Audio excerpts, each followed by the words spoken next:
Inner critics are scary on two different levels. They're scary because of the content of what they're saying. So when an inner critic whispers, you don't know what you're doing, or you're so behind, or get your shit together, or why the heck did you do that? That was so stupid. All of those are pretty scary thoughts to have running around in your head. And inner critics are scary because it can feel like that there's something wrong with you for even having an inner critic in the first place. When you step back and look at this inner voice that's whispering insults at you all the time, you can start to wonder, what's wrong with me? Why do I hate myself so much? Do I have some kind of disease? Did I have a really horrible childhood?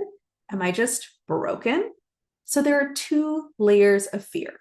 The thoughts your inner critic is giving you are scary, and your own thoughts about the fact that your inner critic even exists are also scary.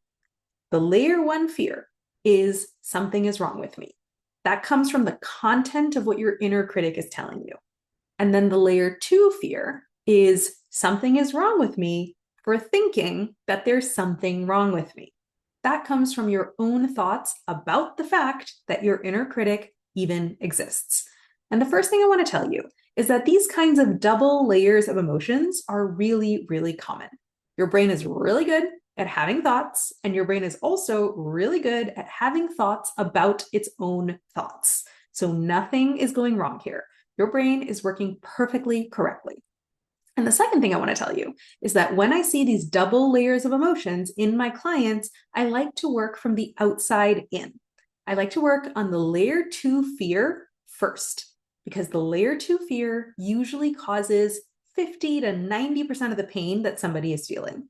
And the layer one fear is way easier to tackle when you don't have a fearful layer two.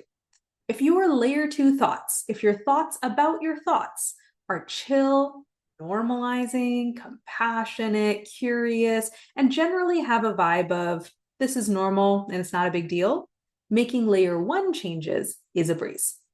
If your layer two thoughts or your thoughts about your thoughts are fearful, judgmental, shameful, resistant, and generally have a vibe of what the fuck is wrong with me for even having these thoughts in the first place, then making layer one changes is really, really hard.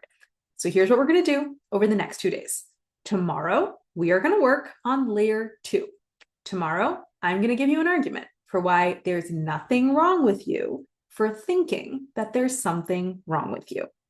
I'm going to tell you why the fact that your inner critic exists and whispers mean things to you all day long does not mean that you have some kind of toxic self-hatred within yourself. It doesn't mean that you have a disease. It doesn't mean that you had a horrible childhood, and it doesn't mean that you're fundamentally broken. And I'm going to tell you why the fact that your inner critic exists and whispers mean things to you all day long is actually totally normal and not something to be worried about. And I'm going to tell you exactly where your inner critic comes from, how it formed, and the forces that formed it. And then on Friday, we're going to work on layer one.